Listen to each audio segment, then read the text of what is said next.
Hello, hello, y'all. Welcome to today's live stream. My name is Tyler Hakes. I'm super excited to jump in today.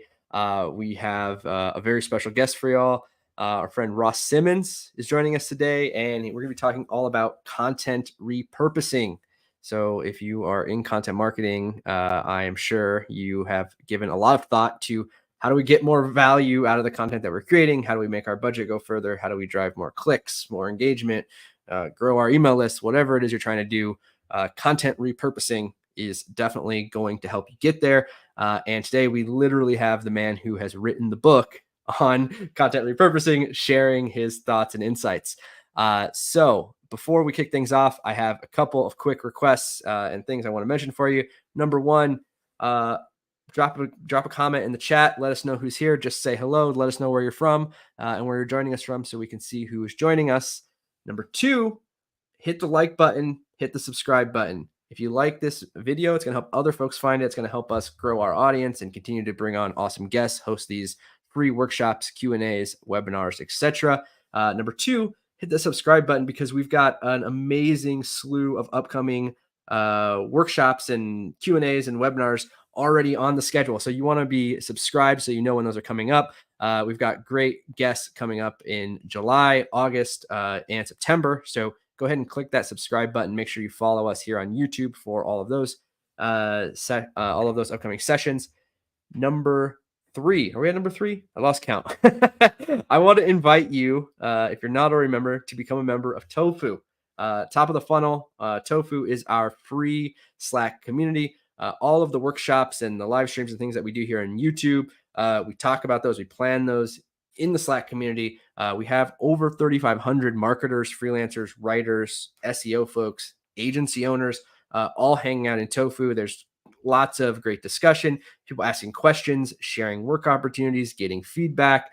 So if you are a freelancer, writer, marketer, SEO person, and you want to learn from other smart, experienced folks, agency owners and other freelancers, etc., join us there at jointofu.co. Once again, it's 100% free. There's a Slack community. So you join the Slack community, you're going to get access to over 100 free resources, all kinds of great stuff going on in there. So pop over there, jointofu.co, and we'd love to have you as a member.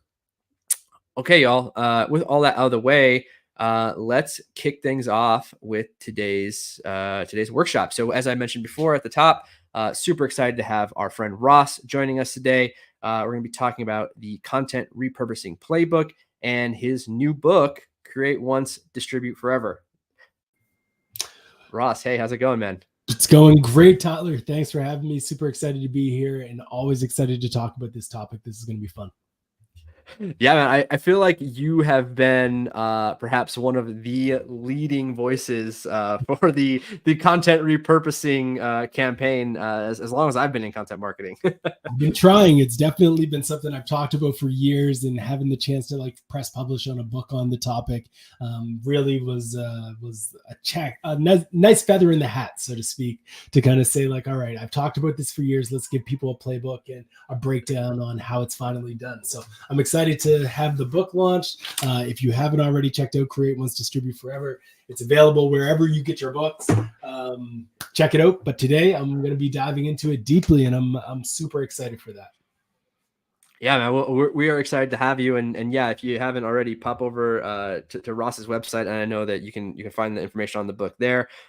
Just a heads up that is Simmons with a D, yes. RossSimmons.com/book. And yeah, Ross, let's kick things off, man. Let's talk about repurposing. Let's do it. One of the things I do want to call out, because I think it's one of the most important things that we can do in this industry, is like, if you haven't checked out Join Tofu, like do it, because like the industry at large needs more communities where folks can go with trusted resources and people in the space that are going through the same things that you're going through. So major kudos to you and the team for making that space available. I was checking out the site a few days back, and I saw like one of the testimonials was that the vibes are immaculate, and you know, if you have a place where the vibes are immaculate, you need to be there. So my goal and my reco to folks, and I was not paid to say this, would be to join them. Like, communities built my career, so I encourage folks to jump in there and check it out. Appreciate that, man. Thank you so much. Awesome. All right, so Folks, today we're going to be diving into content repurposing. We're going to be talking about content distribution. We're going to be talking about a lot of things. And my promise here today is that I am going to show you how to get your content in front of 10 times more people than you usually do. That is my promise. If you stick around, that's what I'm going to give you. Here's the thing. If you go back into time over the last, I'd say 10 years, we as an industry have fallen victim to a trap where a lot of marketers have gone on stage and they've preached at the top of their lungs that if you want to be successful at content marketing, all you have to do is create some blog posts. Write blog posts, create blog posts, press publish on more blog posts, and you will be successful. And I get it. Circa 2014, I was guilty as charged too. I would go around to different events and different workshops and trainings and webinars. And I'd be like, folks, you need to create more content, create more content, write more content. That is how you win on the internet. You just have to write some blog posts. And the industry has listened, right? That was back in the day. The industry listened so much that we got to a point where we started to see organizations being presented content calendars inside of Notion docs and being told, this is your content strategy. When in reality, all it was a list of content ideas that were how-to, some SEO driven, some backlink driven. And they would say, here's your content strategy. Now pay me 10 grand. This is what I've just delivered for you. This is not a strategy, folks. When I think about marketing and I think about our industry and the future of it, and I see all of the hit pieces and articles time and time again saying, oh, content marketing is ruining the internet, and SEOs are ruining Google and all of this stuff. It's because we as an industry do things like this. We bring together these mediocre assets and we preach at the top of our lungs to think like media companies, not realizing that the media companies that we're emulating are actually gone out of business. We want to emulate newspapers. We want to be like the newspapers that are no longer in business and say, let's throw writers, editors, and SEOs at it and we will be successful.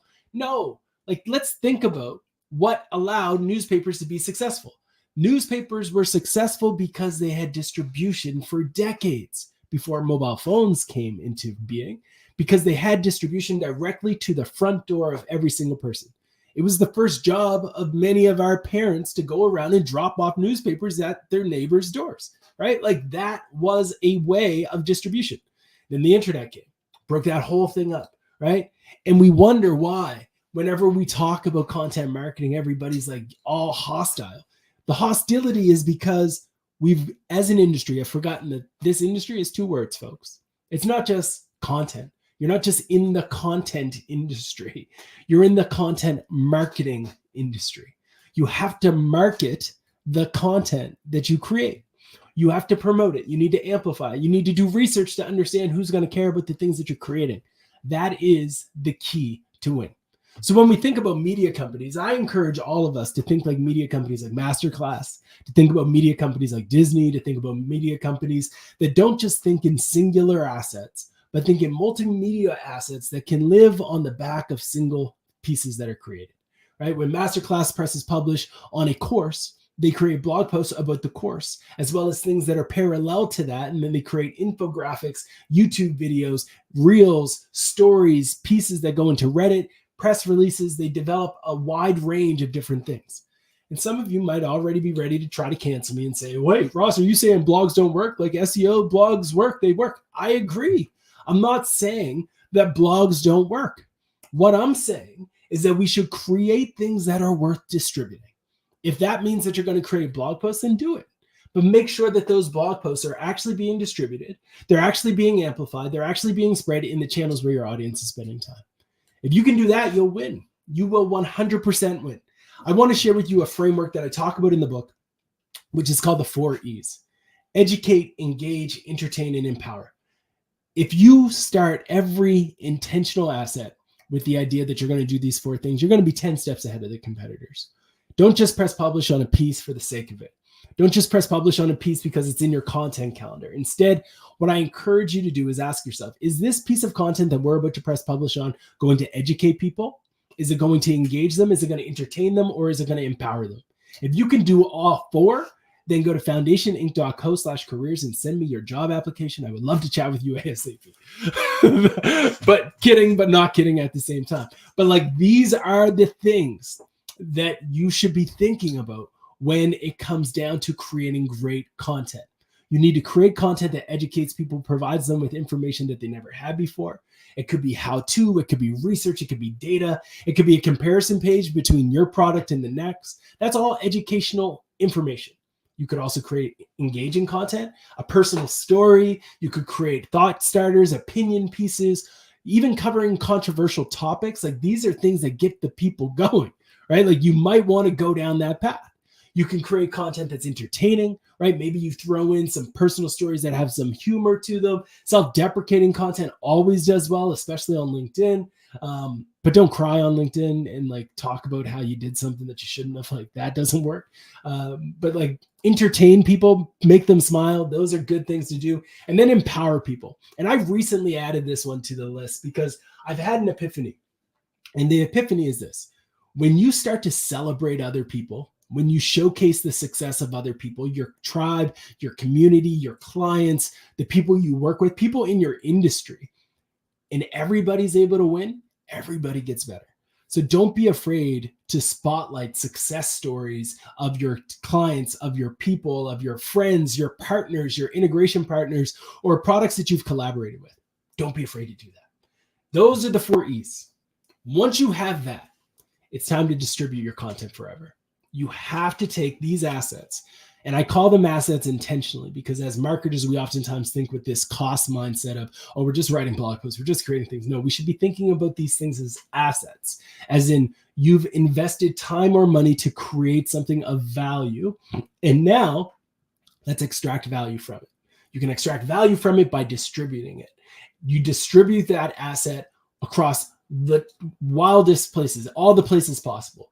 We've done this across some of the most biggest brands in the world. We've developed distribution strategies to help them win. And my goal today is to give you the exact same efforts that can help you win, right? It's the strategy that we've used them to turn them into clients. It's the strategies we've used to distribute stories. When I look at my podcast, Create Like the Greats, we hit 100,000 downloads. And it was because of the intentional efforts to distribute it. So when a podcast episode goes live, it doesn't just live and die on Spotify or Apple. It turns into a screenshot on Instagram. We share it as a blog post. We embed it in an asset. We share it on LinkedIn. We cut it up, chop it up, and turn it into some paid ads on TikTok. We send it to a few DMs on friends. Like, this is the strategy. We do it with blog posts. It's the process of living and dying this idea of content distribution that has given us the ability to reach millions of people with our content, where I take a thread that I wrote back in 2022, and I turn it into a blog post in 2024, and I turn it into a podcast back in 2023, right? So you're taking assets that start as a thread, that start as a simple idea, and you turn it into something else, and then you turn it into something else. That is the repurposing playbook that you take. Then you take those same assets and you submit them to communities where you know your audience is spending time. You submit it into Hacker News if you're targeting technical folks like I do, or you submit it into subreddits that are relevant if you're targeting people who are there. I've been banned from Reddit 8 times, right? Like, I've gotten my lumps. I know that Reddit can give you the hives. If you haven't noticed recently, Google is sending a ton of traffic to Reddit. So this is like my glory days because I've been geeking about Reddit since like 2016. And now it's like here. Reddit can be a very valuable channel. Yes, it can also be a channel that tells you where to go and how to get there. But if you can play your cards right, you can reap a lot of benefits. I want to talk about this motto, and I want to give you tactical ideas and inspiration around how you can distribute your content. Create once, distribute forever. You've produced and you're bought into this idea that, Ross, we're going to create engaging, educational, entertaining, and empowering content. You're with me on that. If you're with me on that, amazing. You're my people. Now we have to distribute our stories on the channels where our audience is spending time. How do we do that? Well, first, we need to start by understanding that if you do this well, I can say with confidence that you're going to see more traffic to these pieces, but you have to embrace that mentality. We've seen 10x the amount of visits to content that gets distributed versus those that don't. And it's because we think like a media company like Disney. And that's how I want you to think too. When Disney starts to think about, oh, we're going to launch this new movie, they don't just say we're going to create this movie and call it a day. They think about how they're going to promote it. They think about how they're going to amplify it. They think about the audience. They think about the channels in which they can reach them, whether or not there's going to be a ride to support it, how they're going to release the music, who should be on the soundtrack. All of these things go into the decision-making process. And you should be thinking very much the same, right? Think through the same way that Marvel thinks through all of their different movies, how you can spread your stories. And when you combine creation, research, distribution, optimization, and of course, budget, you got to be friends with the CFO and the finance folks. When you have that, you can have a thriving modern media engine. If you're a 90s kid, you get this reference. Some of you will not, and that's okay too, right? It's funny because I recently got Ryan Reynolds to follow me on X, and I was thinking to myself, The Planeteers would be an amazing movie. I might have to slide in his DMs and see if I can make that happen because I would love to see that movie come to life. Anyway, I digress. My point is this. The old way of thinking of distribution is this media engine that is just writers, editors, and SEOs. The new way is much more in depth. You're thinking about distribution. You're thinking about outreach. You're thinking about partnerships. You're thinking about finance. You're thinking about developers. You're thinking holistically around how assets can be spread, right? But it starts by understanding where your audience is spending time. You have to first have what we call channel user fit. Understand what channels your ideal customer is spending time on. Go to sites like Reddit and go into the search bar. And I want some of you to do this today. Like before you check out for the day, I want you to go to Reddit and type in site : your website's domain, and then smash the enter button. And you might see nothing. And in that case, Redditors don't know you exist. So you can take that how you wish, but they don't know you exist. But if you do see things, you will probably find some of the most insightful ideas here, because what you're going to see is what communities are talking about your site. You're going to see what they're saying about you. You're going to be able to go in and sort the content by top posts. And ideally, you can use that as inspiration to really figure out what great content looks like within that community for your ICP, for the people who are already talking about you. So here's an example, right? Like I go to subreddit, I type in HubSpot, I sort it by top posts, and I see that the number one piece in the HubSpot blog that has ever been published amongst Redditors is this piece about Ben and Jerry's and their founders being the slowest kids in gym class. That's interesting. That's the most viral and interesting story that has ever been published by HubSpot, according to Redditors. Cool. That tells me something. It tells me that maybe telling business stories about like quirks and interesting, unique stories that are less known amongst people are things that people care about, right? And yes, I know marketers are still terrified by Reddit, but folks, we got to get over it.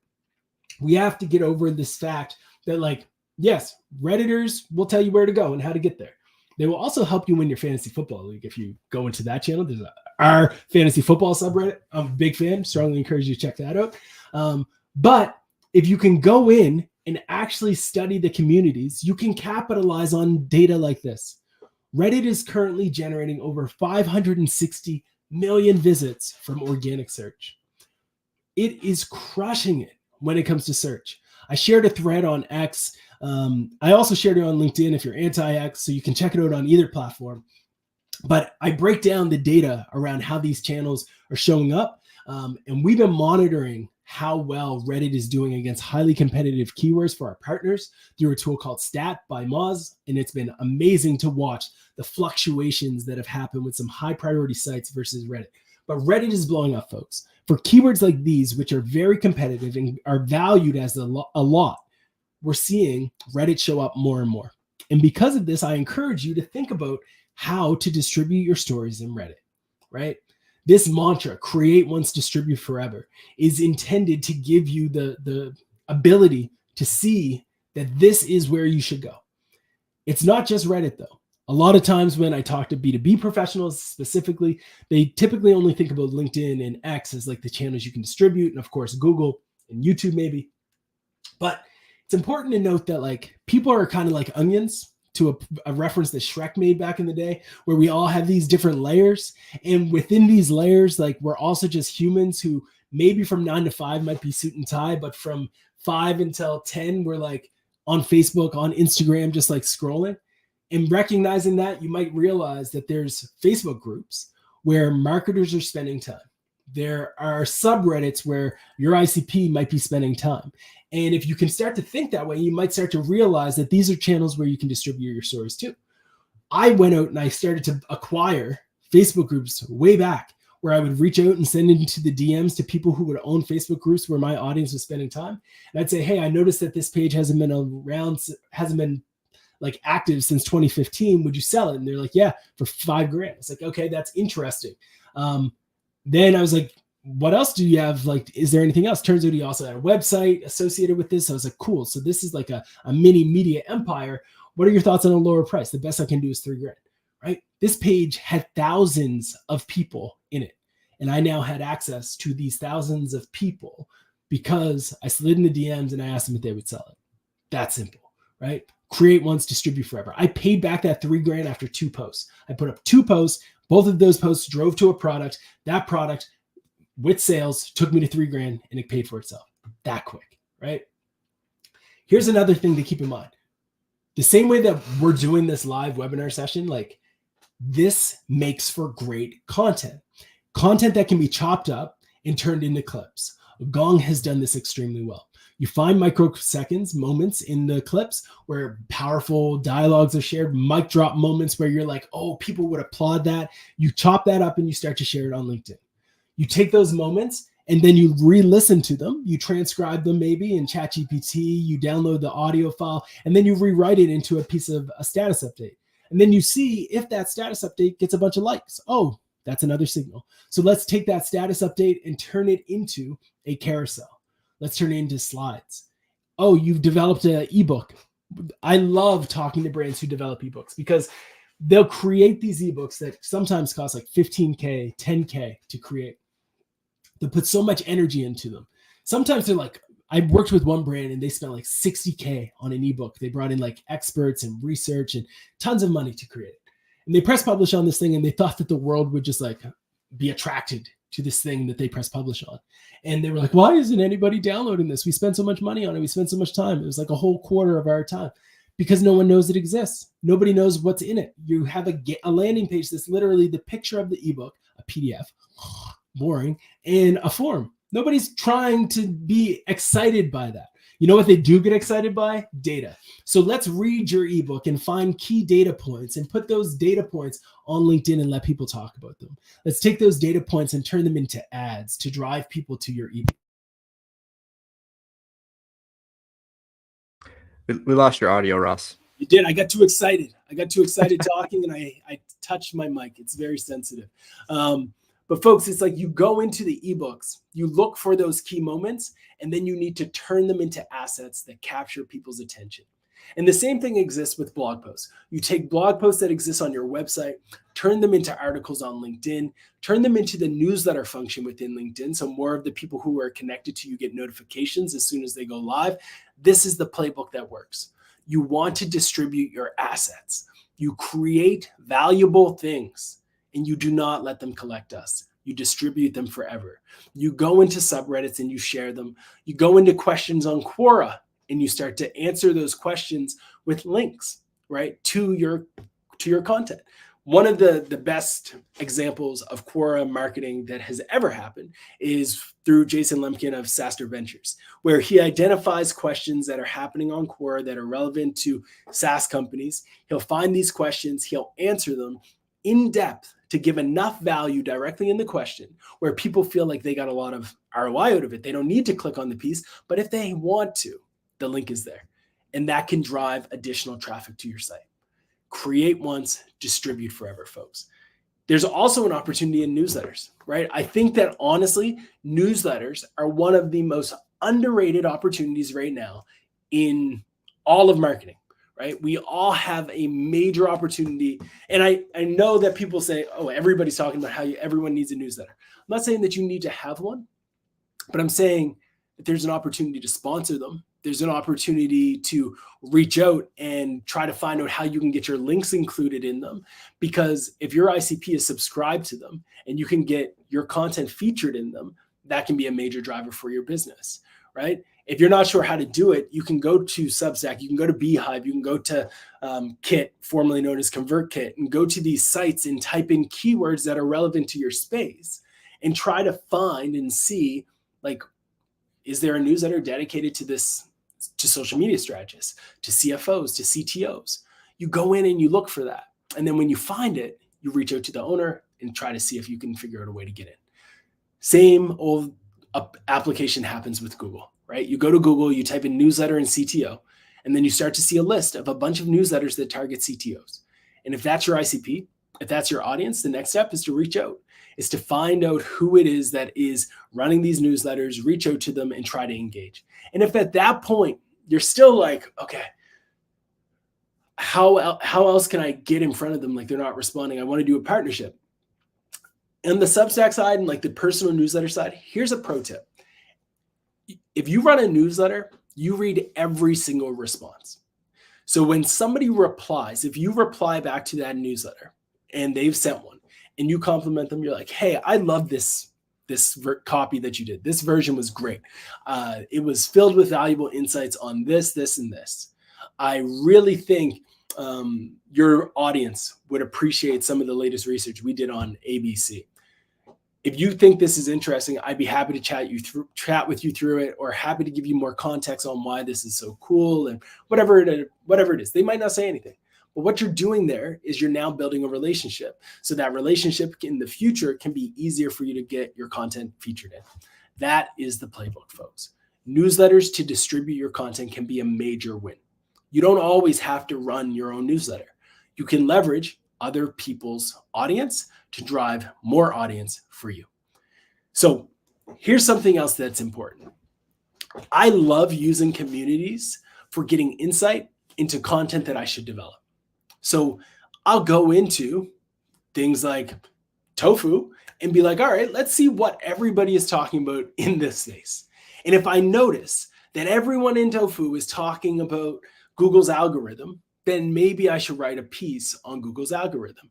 If I notice that everyone is talking about the rise of a new social media tool that nobody else, that I don't even know what it would be, but let's say there's a new tool, I would start to write a piece on that, right? If everybody's talking about how they're struggling with GTM or AI, then I'm going to create something on that. And I look for trends like this. So this is inside of a Facebook group, and someone said, let's talk about TikTok.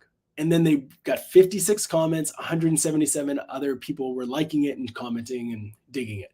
That's an insight. I would turn that into a bunch of other pieces, right? Keep in mind though, folks, not all assets are created equally, right? This is something that I also want to keep in mind, because some of you might work in a space where you might even target engineers, developers. You want to know what they don't really want to hear about? Read blog posts. But you know what they love? Documentation. So Stripe as a brand has done something very important. Instead of going down the path of, oh, we're going to write a bunch of great blog posts that are SEO optimized, instead, they said, let's just create documentation, which we know our ICP cares about, that we know our audience is going to read, optimize our documentation for organic, and watch the traffic trickle in. You have to recognize that your audience might not want a certain type of content. Those blog posts that we talked about in 2014 are no longer the only way to rank. People are using TikTok to do search for what restaurants they should go to. They're using Instagram search to figure out whether or not they should wear a baggy jeans or tight jeans or skinny jeans are in style. Like, I don't know, ripped jeans, what's in style now, right? Like, they're trying to figure that all out through Instagram. People are using Reddit to make technical decisions, right? Like, the whole fragmentation of search has happened. And because of that fragmentation of search, you need to be open to the idea of telling stories in formats that you might not traditionally use. And that's okay, because that is the evolution of the internet. Not all assets are created equally. And you can see that with data like this, right? The vast majority of the value that Stripe.com generates is traffic associated with documentation, API docs. It's not blog posts. So you have to get comfortable with the idea that maybe blog posts isn't the only thing that you should create. Maybe it's YouTube videos, right? Shopify's dev YouTube channel has a ton of people who are subscribing to their YouTube channel to learn how they should build apps on Shopify. That's a very smart use case. So maybe you should be thinking outside of the box around how you can create content that your audience actually cares about and wants. And then from that, maybe you'll start to realize that there's a popular search engine called Google, but there's another one called YouTube. They're both owned by each other. And the bigger one, Google, likes to link and include references to YouTube videos. And if you happen to take your YouTube videos and put them in a blog post, then they're going to think, that blog post has a YouTube video, which happens to have ads. And if our ads show, we get money both on the money that we would have got on the SERP, plus the money that we get on your page when they're going through that. People also watch this video, click an ad, go into their YouTube world, and now they're making more money, right? It's a money game. Capitalize on it. Don't complain. Benefit from it, right? And recognize that there's a lot more than just that. Some are more risky, some are less risky. You can create case studies, you can do podcasts, you can create quizzes, you can do memes. All of them have different impacts, and all of them have different levels of risk. And this is why I talked about assets, because I think we should be thinking about our marketing efforts just like we do an investment portfolio, right?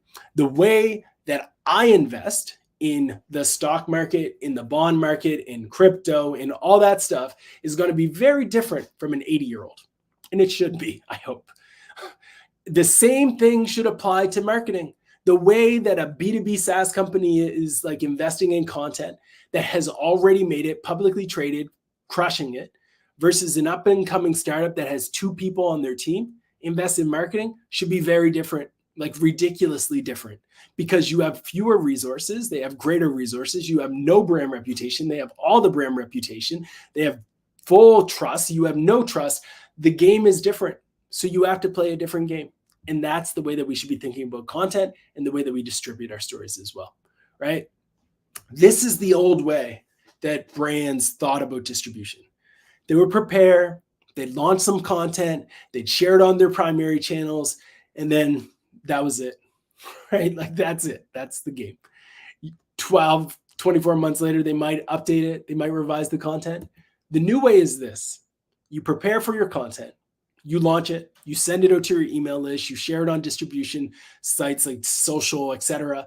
Then you go into communities. You might partner with a few influencers and groups. And now at this point, you're starting to recognize that you need to repost some of those things because the people who are online on Monday weren't the same people online on Friday. You're then going into niche channels and supporting your content with paid. You're distributing it through paid assets. You're repurposing those assets as well. You're taking a blog post, you're turning it into a reel. You're taking that reel and you're turning it into a story. You're taking the content within that story, turning it into a carousel. And then you're resharing some of those posts because time has gone on and nobody remembers that piece that you created 2 weeks ago. And you start to measure it and start to see what the ROI is of those assets that you created. And that blog post that you created, you're going to actually update it to keep the stats and the information within it updated and staying popular and relevant to today. You're not just going to do it at the end of the year because you know that you want to make sure that it says 2025 before your competitors. You do the motions, folks. That is the play. And if you must blog, turn those blog posts into other assets, right? Take a blog post that you've created, turn it into a LinkedIn article, and then turn it into a YouTube video, right? This is proof that I've been talking about Reddit since 2016. This is not like, I'm not a new Redditor. Again, banned in eight times over a lot of years is not that bad. I'm okay with it. But like, this is the playbook. You create it, you repurpose it, you repackage it. I didn't even have hair back then. Like this is where you go, right? With your content. And then you take it and you embed it back into other pieces. So it's a very cyclical approach. Plan your distribution engine in advance. And if you haven't gotten the book will break it all down for you so you can clearly do exactly what I'm talking about. You can take a blog post, you can turn it into assets, turn it into threads, turn it into carousels, videos, emails, and so much more. Create once, distribute forever. You might be thinking, Ross, where do I start with all this? That's a lot of stuff. Here's the thing. It's a new dawn, folks. It's a new day. I'm not going to tell you to just go start distributing, and then you'll be burnt out by next week. No, that's not what I'm going to tell you. I'm saying continue to create ridiculously valuable assets and then start to plan the way in which you distribute those assets, right? Get the book. The book breaks down in depth exactly how you can turn those assets into things that can be repurposed and repackaged into multi-channels. The only thing that I wish in this book we had was insights. I wish I would have published this and wrote this after AI took off, because in the book, it doesn't talk about all the ways in which AI can support you, but I've started to write more and more about that on rosssimmons.com. So check it out. And I talk about how you can leverage tools like HeyGen to like create deepfake versions of yourself, to repurpose videos on blog content. We have a bunch of bundles available as well on rosssimmons.com, where you can get access to a course, challenges, checklists, all of these things around distribution.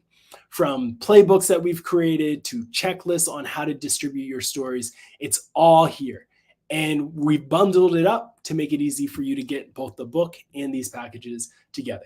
And if that doesn't work for you, go to whatever platform you get your books, whether it's Indigo, Chapters, Target, Walmart, Amazon, etc. You can buy for a hard copy, a paperback, Kindle version, all of that exists.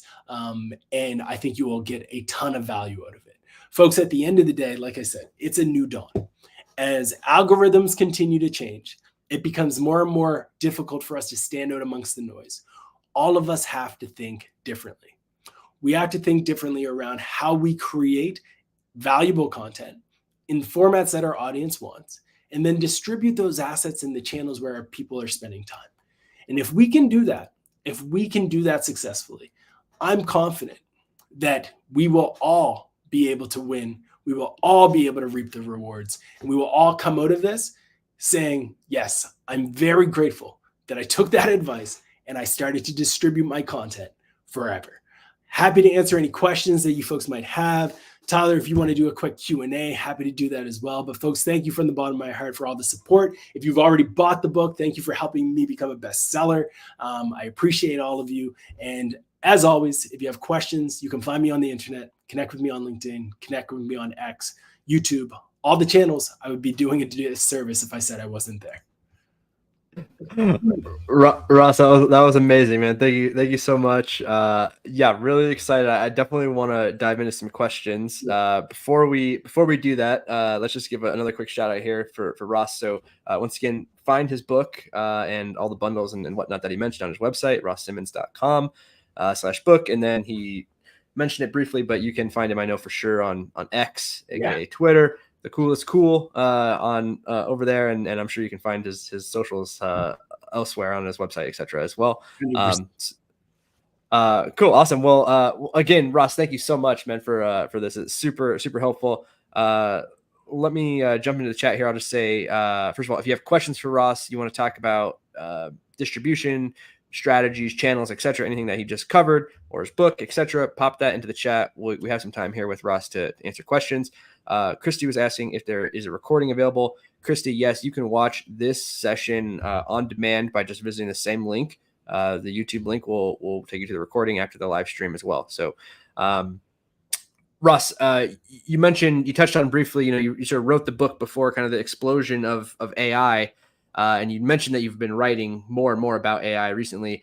I'm sure that's a hot topic many people are thinking about. Can you tell us, just give us a couple quick bullet points on your thoughts on how AI fits into this? Yeah. So with AI, I believe that leveraging it as an augmentation tool is the greatest marketing advantage today.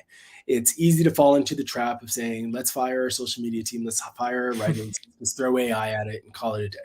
I think the best case scenario is that you take really good creators and you combine them with AI. And when you do that, you're able to get more great content faster and more efficiently. If you take a mediocre writer and you give them AI, you're going to still get mediocre content. But if you get great content creator and you give them AI, you're going to get more great content at a rapid rate. So what I believe marketers should be doing when it comes to AI and augmenting themselves is leveraging AI to support them in a few different ways. One, brainstorming should be an obvious one. Hey, AI, I just wrote this blog post. Give me a recommendation on how you would develop a framework around that I can turn into a slide. And then it's going to give you some recos. And then you could even say in ChatGPT, because it has Dolly built in, I would say like, mock that up for me. And then it will actually design that mock-up. Then I'd send that off to a designer and tell the designer to bring it to life and maybe record a loom where I tell them what to do and how to change it to make it better. That type of thing works extremely well. In addition to that, what I would do is think about like this type of an interview style. Like if we were sitting here and having for an hour a bunch of questions thrown at me, going back and forth, I would take that entire episode, I'd upload it to Claude, I'd write up a prompt, and in that prompt, I would be like, look for some of the key moments where Ross and Tyler are having this dialogue and identify 5 key moments where Ross says things that are uniquely interesting, caption that video. Here's some direction on how to identify the title that should show up for this video. I'd break all that down, and then I tell it to give me those timestamps so I could then pass those timestamps off to a team member who would be able to chop it up. Or if I was really sophisticated, I'd just go to Descript, take that content, upload it myself, and then do the edits. One of the cool things about Descript, which is also AI, is that it'll like auto-correct your eyes to make sure you're always looking at the camera. That's been a cool AI tool and hack that I've been using. You're also able to leverage audio AI, which is absolutely mind-blowing. If you haven't checked out my podcast, Create Like the Greats, I encourage you to check it out. I have an episode where I am interviewed, I believe, by an AI, where I essentially had an AI ask questions and I answered it. And I used a tool called 11 Labs to recreate a synthetic version of my own voice. And I have episodes where it's like an AI version of me talking and you can't even tell. More on that to come. Like that technology is wild. I've also created deep fakes of myself. So this entire interview, you've thought you've been talking to Ross, but I'm actually not here. I'm kidding. So far. You are about to freak out. You're not that good yet. But I think eventually we're going to get there. So with Hey Jen, you're able to upload. So you can take a blog post, for example, be like, read this blog post and come up with 5 TikTok scripts that are short form and me talking into the camera. Then you can take those scripts, you can upload them to Hey Jen using your own video avatar, and it will sound like you, and it will show you talking into the camera, and then you can reshare those on social with AI versions of yourself. So that's some of the stuff. I think there's going to be a lot more, but that's some of it. Wow. Yeah. Lots of use cases for sure. For AI, are there any like sort of specific, no-nos or big mistakes that you see folks making with AI specifically? Yeah. Just pressing publish and not reading it. Like that's the biggest thing. Like so many people are getting excited about ChatGPT and then they press publish on like 20 blog posts, and every single blog post starts with, in the ever evolving world of digital marketing, it's important, blah, blah, blah, blah, blah, in the ever changing, in the ever modifying, like, oh my goodness, AI uses the same thing every single time. Review your content before you press publish, folks. Having editors is important, especially in the AI age. And the word delve is showing up at a rapid rate higher than ever before because nobody has editors. So yeah, that's the biggest mistake, is that nobody is editing their content. I feel really victimized by that because I, like using the word delve, and now everybody just thinks I'm an AI boss. True. It's a tricky conversation because there's a lot of folks who feel attacked because it is a great word, but AI loves it just as much. Yeah. Well, I have a million more questions for you, Ross. Let's jump to the chat. We've got some questions there as well. Ramp IQ is asking specifically about Quora, so we're getting real tactical here. Any tips for using Quora as a distribution channel, and ideally without being banned? Yeah, lead with value. So if you lead with value, you're less likely to be banned. What do I mean by that? So when you go to the question, let's say the question is, what are the best, I don't know what Ramp does, what are the best on-ramping tools in HR? Let's pretend that's what you guys do. I don't know. You go and find that question, and then you're going to answer it. And you're going to list a bunch of those tools. You're not going to be biased and put yourself at the first. You're going to probably say like, tools that are not even trying to compete with you in the space. So like I would start by saying Loom and Google Docs and Google Slides are great for doing X, Y, and Z and breaking down what those things can be used for. And then the fourth one would be myself. And I'd be like, and Ramp. And the reason why Ramp is good is because A, B, C, D, E, F, G, it also has these features, which essentially is Loom, Docs, Slides, all built into one. And then below that, I give another one of my competitors, give them a little bit of love, not too much love because I want people to go to me, but I give them a little bit of love, and then that feels authentic. And then I answer that with authority, press publish. Now, here's where it gets interesting. At this point, you've plugged yourself in the first question. The next question that you answer should not be as aggressive as a plug. So you do have to think like a human in some ways. Like, all right, my next question might be, how should I ensure that my onboarding process is better? So you're going to talk to people and answer a question that is truly just intended to help people. When you're onboarding a new employee, make sure that they have context, make sure that they have this, that, and the other thing. Give them utility in the answer. Make sure that it's crystal clear in the answer exactly what you believe and how they should approach it. Maybe even throw them a template or something that could be a lead magnet on your site. Maybe you unlock it just for Quora to make it even more value add. Screenshot it, plug that in, then you call it a day, and then you start to rinse and repeat that cycle. So what you're trying to do is always add value, subtly throw in some links, but make it so it's essentially not necessary to click to get value out of your response. Mm-hmm. Mm-hmm. Yeah, I love that. Yeah, providing that value, being human first. Seems obvious, but it's easy to go into marketing mode, right? So it is 100%. Yeah.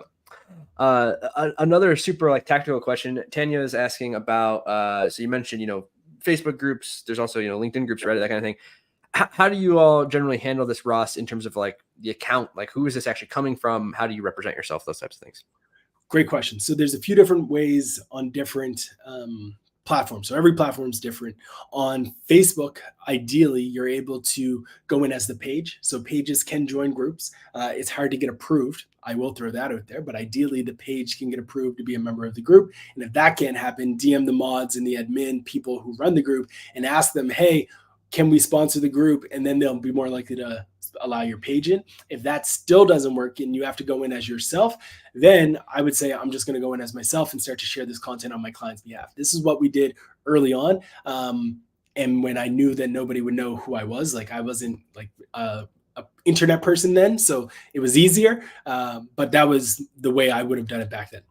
LinkedIn groups, leverage their accounts. So ideally, you can get access directly to their accounts, or you can use a tool to post on their behalf into these different accounts and groups. Or you can have a Slack channel set up where you can send them a message and say, hey, this is the group, this is the post, here's the copy, here's the message, just go do it for you if they're not willing and comfortable giving you access directly.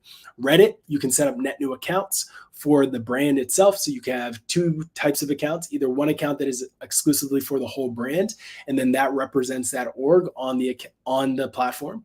And you can have a bio and description that talks about that. I'd also recommend you create a subreddit for the brand if you're going to do that, or try to take ownership of the subreddit that already exists about your brand and then become a more active member of the community. Or you can become Tanya at company name. And when you do that, you can essentially be more share transparently that you are a representative of that company. You're going to show up in the communities and connect. Now, when you do that, you do have to build up your karma points. My recommendation on that is to just, again, go back to the same response that I gave around Quora, go into subreddits and communities that are interesting to you and on brand, and then add value. And if you can be a little bit more casual and fun and go into some places where they're just asking, where should I get fries on Friday? And you can answer that question, that's good too. I love that. Yeah, I think there's so many like tactical and executional details, but yeah, I think it's one of those things where, like you said, it's really it boils down to the channel and what you're trying to do. But I will just highlight real quick because I think Ross, you've done a great job of mentioning this so many times. But like, it comes back to like still being human about it, right? Like being anytime you sort of go fully into marketing mode, I think that's where you start to run into those issues and you start to stress over, oh man, are they going to figure me out or, whatever, or am I going to get banned? Yeah, exactly. And we try to get very tactical with like a lot of the pieces that we publish on our site. So check that out. The book also gets very tactical. I dive in deep on a lot of these channels. So feel free to check that out if folks want to get real tactical with some of these things. For sure, for sure. Just a few more questions. So first of all, we've got this one from Chidima. Hopefully, I'm pronouncing that correctly. I think this is a great, this is like the $10 million question. So, how do you avoid spreading yourself too thin? There are a lot of channels, Threads, Twitter, etc. So, yeah, I think the question here, how many channels? How many is too many? Right. Yeah, it's a great question. So there's a few ways to look at this. One is, how many assets can you repurpose across multiple channels? So just because you exist on Threads doesn't mean that the same post that goes on Threads can't actually go up on Twitter, right? Like Threads is a copycat of Twitter, so you may as well use the same post. And guess what? LinkedIn responds quite nicely to screenshots of posts on X, so you may as well just take that screenshot and reshare it on LinkedIn. So you've just killed 3 channels with one post. So one post can live on those 3 channels with ease, and hopefully that's not too much. When it comes to things like Reddit, that does take up a lot more energy for you to kind of allocate time to. So my advice to folks would be pretty straightforward. Identify the channel that you can do the most within your current capacity. Ideally, you can win on those channels and demonstrate traction on those channels. Try to get the win first and then move on to the next one. If you can be great on X, you should be all right on Threads and LinkedIn too, because you just repurpose, repackage across all 3, and then move on to Quora, then move on to Reddit, then move on to groups in Facebook and things like that. So start by being excellent at one and then decide to start diluting and going into other channels. I love that. Schedule content in advance. Like that's the other thing. It's like, if you have a light day on Monday, schedule content to go out for the rest of the week. I have a tweet scheduled for the year like 2095, and it just says, "I miss all of you," and it's going to freak my kids out because I'm not. You can schedule content in the future, so I shudder to think about the state of Twitter in 2095, but it's probably not going to exist. Yeah. Well, I love that, and I think just to kind of go back to the original thing that you mentioned at the top as well, something that's easy to forget, right, is that not all channels are created equal. And so, you mentioned, Ross, the idea that like you got to also think about your channel user fit, right? Like not every channel is going to be the right fit for every brand. And so that's also going to help kind of narrow down the channels that you might target. 100%. Love that. Natasha has a weighty one here. So she wants to talk about mental health and the negativity that comes from omnichannel distribution of your content. So basically, Ross, do you have any tips or strategies for how you deal with trolling, criticism, feedback, etc.? Obviously, as a Reddit veteran, I'm sure you've experienced this. Yeah, I talk about this a lot in the book because I think the number one reason why people don't do a lot of distribution is because of the fear of being judged, the fear of being critiqued, the fear of being trolled. So we dedicated an entire section of the book to like just fear, because I think it holds people back. And the advice that I would give people is twofold. One, recognize that there are billions of people in the world, and one critique, one negative comment should not feel so heavy that it ruins your day, because that's one individual out of billions. And the vast majority of people who consume your content are the silent majority, and they actually just see it, they like it, they enjoy it. They don't even press a button, they don't press bookmark, they don't press like. They appreciate you, they like you, but they're not saying anything. And if you operate with that mentality, it just allows you to feel and show up a little bit more positively online in general. The second thing that I would do is encourage everyone to read the book, Courage to Be Disliked. It's not my book, but it's a book that fundamentally changes the way that you view things in the world. And I think all of us need to be okay being disliked. It's okay for someone to critique you. It's okay for someone to not like you. That is an okay thing. It might feel heavy, but you have to recognize why that feels heavy. Why does it matter what somebody thinks of you? Like in that one moment, which is going to be literally a moment, they might say something negative, but then they're on to the rest of their life and they're not worried about it. But we get caught up in it. And we need to, as people, be more comfortable with being disliked and chasing our goals, our ambitions relentlessly, because at the end of the day, we only go through this thing once. So we may as well have some fun, and we may as well try to do what we can do while we're here. I love it, man. Love it. I think I've seen you tweeting or posting or something about that book. So it's on my list as well. It's great. Wonderful. Maxwell has a question. How do you prioritize the idea of 2 sides of content, maintaining an audience and growing your audience? So I think this goes back to your kind of 4 E's. Maybe we can touch on that. Yeah. So I think there's the idea of creating content that maintains and content that grows is very important.